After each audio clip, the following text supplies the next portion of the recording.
හරි ළමයි. ඉතින් හැමෝටම සුබ දවසක්.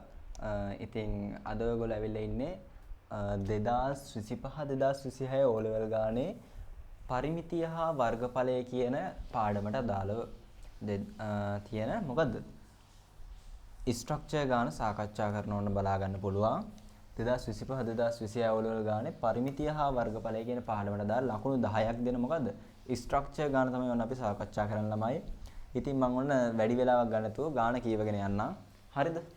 ඉතින් ඔන්න ඕගොල්ලෝ දැන් පාස් පේපර් එකක් ළඟ තියෙනවා නම් ගාන කියව ගන්න, රූප සටහනක් ඇඳ ගන්න ලස්සනට.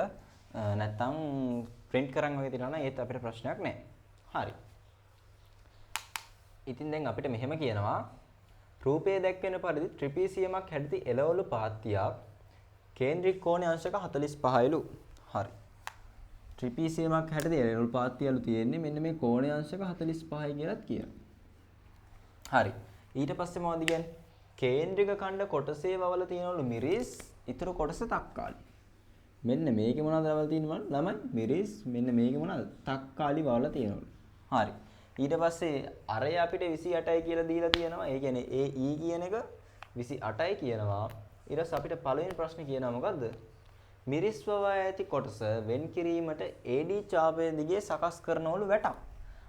මෙන්න මේ මිරිස් වවා තියෙන කොටස වෙන් කරන්න AD දිගේ වැටක් සකස් කරනවලු. ඊට පස්සේ අහනවා මේ වැටේ දිග කොච්චරක්ද කියලා. හරි.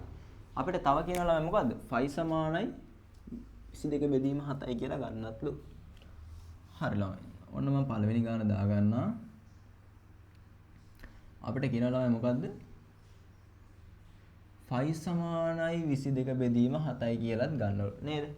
ෆයි සමානයි 22 බෙදීම 7යි කියලාත් ගන්නලු. ඊට පස්සේ අපෙන් අහන්නේ මොකද්ද? AD දිග. AD කිය දිග කියලා මේ මොකක්ද අහන්නේ? එයා AD දිග කියලා අපෙන් මේ මොකද්ද මේ අහන්නේ? මේ ඡාප කොටසේ දිග නේද? හරි. වෘත්තයක නම් දිග ගන්න නැත්නම් වෘත්තයක දිග නෙවෙයි. වෘත්තයක මොකද්ද? පරිමිතිය නැත්නම් පරිධිය. හරි. අපි ලියමුකෝ.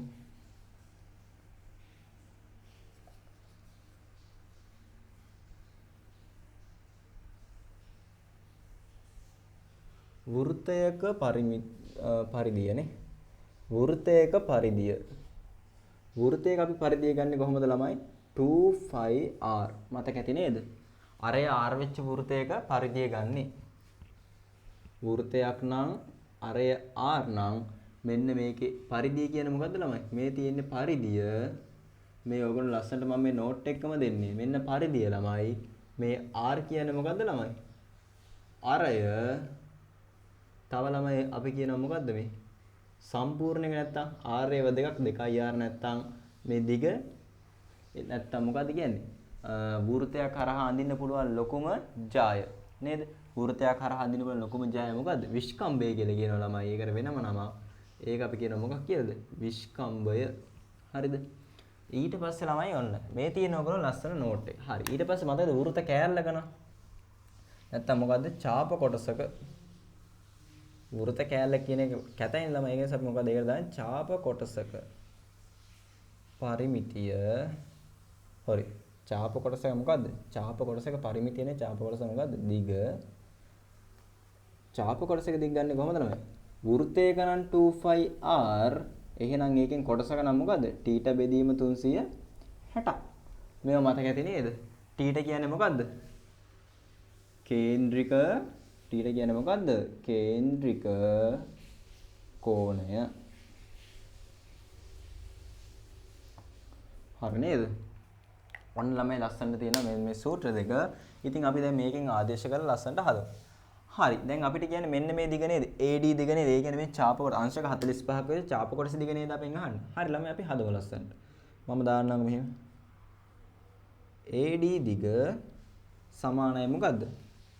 2πr වාරයක් θ බෙදීම කීයද? 360යි.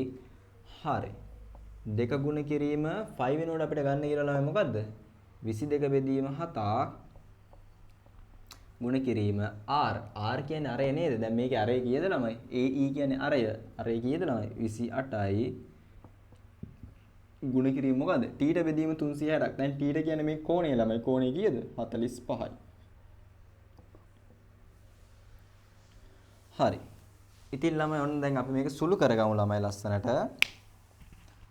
මේවා ඔයගොල්ලන්ට මතක ඇති කියලා මම හිතනවා. ಗುಣ කිරීමකදී කොහොමද? මෙන්න මේ උඩයි යටයි සුළු කරන්න පුළුවන් කියලා මතක ඇති නේද? හරි. එහෙනම් බලන්න. 7 වර චක්‍රේ නම් 7 ඒවා 1යි 7 ඒවා කීයද? 4යි. 45ට 45 ඒවා 1යි 360 45 ඒවා කීයද? 8යි. 4 ඒවා 1යි 4 ඒවා 2යි. 2 ඒවා 1යි 2 ඒවා 1යි. අවසානට උත්තරේම ළමයි මොකද්ද? 22යි මීටර්ස්. 22යි මීටර්ස් කියලා උත්තරයක් එනවා. හරි ළමයි. ඊට පස්සේ මේ තියෙන ළමයි ඔයගොල්ලෝගේ පළවෙනි ගාන නේද? ඔව් පළවෙනි ගාන. හරි. ඊළඟට අපිට දෙවෙනි ගානේ කියන්නේ ළමයි මොකද්ද? දෙවෙනි ගානේ කියනවා ළමයි අපිට මිරිස් වවා ඇති කොටසේ වර්ගඵලය සොයන්නලු. මිරිස් වවා ඇති කොටසේ වර්ගඵලය කියන්නේ මේක නේද? මේකේ වර්ගඵලය තමයි අපෙන් අහන්නේ ළමයි. හරි. දැන් එතකොට බලන්න. වෘත්තයක වර්ගඵලය නම්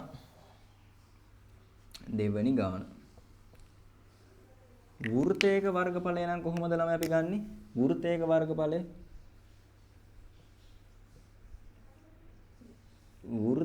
වර්ගඵලය කොහොමද ගන්නෙ ළමයි අපි? 5r වර්ග. මතකයි නේද? වෘත්තයක වර්ගඵලය නම් 5r වර්ග. වෘත්ත කොටසක වර්ගඵලය වෘත්ත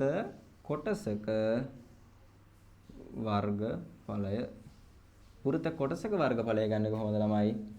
5r වර්ග වලින් t ට බෙදීම කොච්චරද? 360ක්. මතකයි නේද? 5r වර්ග වලින් t ට බෙදීම 360ක්. දැන් අපිට ඕනේ මෙන්න මේ වෘත්ත කොටසේ වර්ගඵලය නේද? හරි. එහෙනම් අපි ගමු. මම ඒක දාගන්න ළමයි ADE වර්ගඵලය කියලා. ADE වර්ගඵලය සමානයි ළමයි මොකද්ද? 5 කියන වෙනුවට අපි ගමු ළමයි 22 බෙදීම 7ක් කෙලින්ම 22 බෙදීම 7 ගුණ කිරීම r කියන්නේ අරය 28යි. හැබැයි r වර්ග නේද? 28 ගුණ කිරීම 28. මෙතන ආයෙත් වෙනවා මොකද්ද? t ට බෙදීම 360ක් කියන්නේ මොකද්ද? 45 බෙදීම 360යි ළමයි. හරි. ආයෙත් ළමයි ලස්සනට සුළු වෙනවා මෙතන. 7 ඒවා නම් 1යි 7 ඒවා නම් 4යි 45ට 1යි 45ට 8යි. sorry 360ට 8යි. 4 ඒවා නම් 1යි 4 ඒවා නම් 2යි 2 ඒවා නම් 1යි 2 ඒවා නම් 11යි. මට අවසාන උත්තරය කියනවා ළමයි මොකද්ද? 11 ගුණ කිරීම 28. සාමාන්‍ය ළමයි 11 ගුණ කිරීම 28 කියන්නේ 308යි. මොනවාද ඒකක? වර්ග මීටර්. ඇයි වර්ගඵලයක් නේද? 308යි වර්ග මීටර්ස් කියලා ඔන්න අපිට උත්තර දෙකක් ලස්සනට එනවා. හරි නේද ළමයි? ඔන්න අපේ පළවෙනි ගානයි දෙවෙනි ගානයි අපි හැදුවා.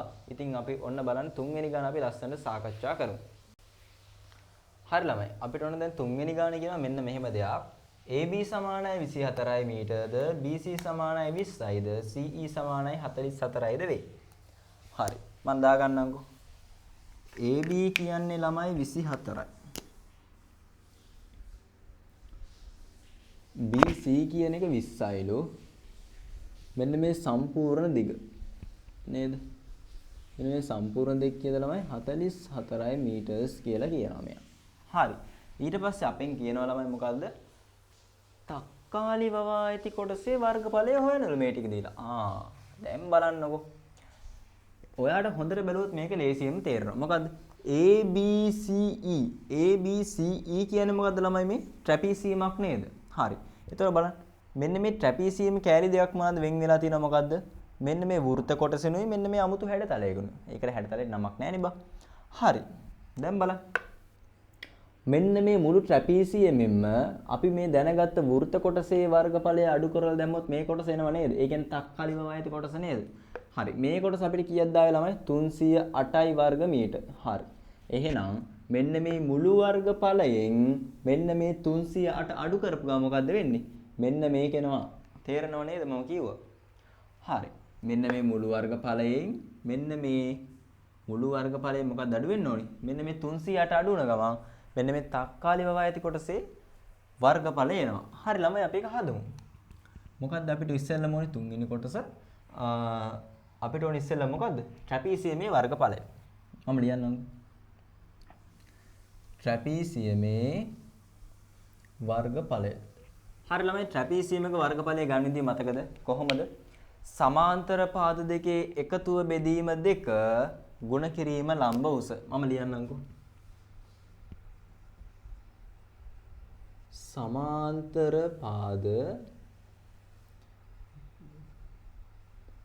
දෙකේ එකතුව බෙදීම 2 ගුණ කිරීම ලම්බ උස. තේරුණාද? හරි. දැන් බලන්න මේකේ සමාන්තර පාද මොනවද? මෙන්න මේ බලන්න මේවට මේව සමාන්තරයිද නෑ නේද? මේකට මේක සමාන්තරයිද නෑ නේද? හැබැයි මෙන්න මේ දෙන්න සමාන්තරයි නේද? ඒ කියන්නේ මොකද්ද? AB එකයි EC කියන එකයි සමාන්තරයි නේද? හරි ළමයි. එහෙනම් මම ලියන්නම් මෙහෙම. සමාන්තර පාද දෙකේ එකතුව ළමයි එනවා කීයක්ද අපිට? 44 ධන 24ක් නේද? හරි. මේක බෙදනවා ළමයි දෙකෙන් ගුණ කරනවා මොකෙන්ද? ලම්බ උස කීයද? ලම්බ උස කියන්නේ ඍජු උස. ඍජු උස කීයද? 20යි. හරි. දෙකේ වණන් 1යි ළමයි දෙකේ වණන් කීයද? 10යි. 44යි 24යි කීයද? 68යි. එහෙනම් එනවා ළමයි 68 ගුණ කිරීම 10ක් කීයද? 680යි වර්ග මීටර්ස්. හරි. මේ එන්නේ මොකද්ද ළමයි? මුළු වර්ගඵලය නේද? මුළු වර්ගඵලය. නැත්තම් මොකද්ද? ට්‍රැපීසියමේ වර්ගඵලය හේවත් මුළු වර්ගඵලය එනවා. තේරුණාද? හරි. දැන් අපි මේකෙන් මොකද කරන්නේ? මෙන්න මේ මුළු වර්ගඵලයෙන් අපි අඩු කරලා දාන්න ඕනේ මොකද්ද? මිරිස් වල වර්ගඵලය. හරි. එහෙනම් මම ලියනවා මොකද්ද ළමයි? තක්කාලි වවා ඇති කොටසේ තක්කාලි වවා ඇති කොටසේ වර්ගඵලය සමානයි මොකද්ද? මුළු වර්ගඵලයෙන් අඩු වෙන ළමයි කීයද? මිරිස් වල වර්ගඵලය. මිරිස්ගේ වර්ගඵලය. හරි නේද ළමයි? හරි. එහෙනම් බලන්න මුළු වර්ගඵලය කීයද ළමයි? අපිට ආවා 680ක්. 680යි මේකෙන් අඩු කරලා දාන්න ඕනේ කීයද? 308ක්. සාමාන්‍ය ළමයි ඔයාලට එයි 372යි මේව මොනවාද? වර්ග මීටර්ස්මයි. හරි. මේ තියෙන්නේ මොකේ වර්ගඵලයද ළමයි? තක්කාලි බව ඇති කොටසේ වර්ගඵලය. හරි. දැන් අපිට ඒකනේ හොයන්න කිව්වේ. ඔන්න අපි හෙව්වා. හරි ළමයි. ඔන්න අපි තුන්වෙනි කොටසත් ඉවර කරා ලස්සනට. හරි. ඊට පස්සේ අපිට හතරවෙනි කොටස කියනවා මොකද්ද? හතරවෙනි කොටස කියනවා තක්කාලි බව ඇති කොටසේ වර්ගඵලයට සමාන වර්ගඵලයක් සහිත ඍජු කෝණාශ්‍රාකාර බිම් කොටසක් AB පාදයක් වනසේ. AB පාදයක් වනසේ ඍජු කෝණාශ්‍රාකාර බිම් කොටසක් පාත්තියට පිටතින් හදනවලු. ඒ කියන්නේ මෙන්න මෙහෙම එකක්. AB එක පාදයක් වෙනව නේද? ඔන්න ඔහොම එකක් හදනවලු. හරි. ඕක ඇඳ දක්වන්න කියන ඔන්න අපි ඇඳා. හැබැයි මිනුම් එක තමයි අඳින්නේ කියන්නේ. හැබැයි මොකද්ද කියන්නේ? මෙන්න මේ ඍජු කෝණාශ්‍රාකාර කොටසේම වර්ගඵලය සමානයි මොකද්ද? තක්කාලි බව ඇති කොටසේ වර්ගඵලය. තේරුණාද? එයා අපිට කියනව නේද? හරි. එහෙනම් ඔයගොල්ලන්ට මතක ඍජු කෝණාශ්‍රයක වර්ගඵලය ගන්නේ කොහොමද කියන්නේ? ඍජු කෝණාශ්‍රයක වර්ගඵලය ගන්නේ කොහොමද ළමයි? දිග ගුණ කිරීම මොකද්ද? පළල. මතක ඇති නේද? හරි. එහෙනම් මම දිග ගන්න ළමයි 24ක්. පළල මම x කියලා ගන්නම්කෝ. දැන් බලන්න මෙන්න මේක. දිග ගුණ කිරීම පළල කියන්නේ වර්ගඵලය නම් අපි වර්ගඵලය දන්නවා කීයද දැන්? 372යි. ඇයි? ඒක තක්කාලි බව ඇති කොටසේ වර්ගඵලයට සමානයිලු. එහෙනම් ඕන ළමයි 372යි x තනි කරමු ළමයි. එහෙනම් x සමානයි කීයද? 372 බෙදීම 24යි. එහෙනම් ළමයි x සමානයි ළමයි කීයද? x ළමා සමානයි 15.5යි මීටර්ස්. x සමානයි 15.5යි මීටර්ස්. ඒ කියන්නේ කීයද? මෙන්න මේකේ x කියලා ගත්තා අපි මේක නේද? ඒක එහෙනම් කීයද ළමයි? 15.5යි මීටර්. හරි. ඔන්න ඕක තමයි අපිට හොයන්න කියලා තියෙන්නේ. දැක්ක නේද? ලකුණු 10ක් ගන්න පුළුවන් ළමයි ලේසිම ගාණක් තමයි පරිමිතිය හා වර්ගඵලය කියන්නේ. ඉතින් ඔන්න අපි 2025 2026 ඕලෙවල් ගානේ පරිමිතිය හා වර්ගඵලය සාකච්ඡා කරා ළමයි. තවත් මේ වගේම තව පාස් පේපර් ඩිස්කෂන් තියෙනවා. ඉතින් ඒ වගේම තමයි අපේ තියරි ක්ලාස් වලට ඔයගොල්ලෝ join වෙන්න ඕන නම් අපේ WhatsApp වලට නැත්නම් WhatsApp group යටින් tag කරලා තියෙනවා. ඒවට add වෙන්න. එතකොට ඔයගොල්ලන්ට අපේ තියරි ක්ලාස් වලට join වෙන්න පුළුවන්. ලස්සනට තියරි ටික ඉගෙන ගන්න. ඉතින් ඔයගොල්ලොත් කැමති නම් අපිත් එක්ක ලස්සන තීර ඉගෙන ගන්න. ඉතින් අපේ වීඩියෝස් වල බලලා ඒ වගේම යට තියෙන link වලින් අපේ group එකට join වෙන්න. ඉතින් ළමයි අපි තවත් ගානකින් මේ වගේම හම්බෙමු. හරි. හැමෝටම සුබ දවසක්.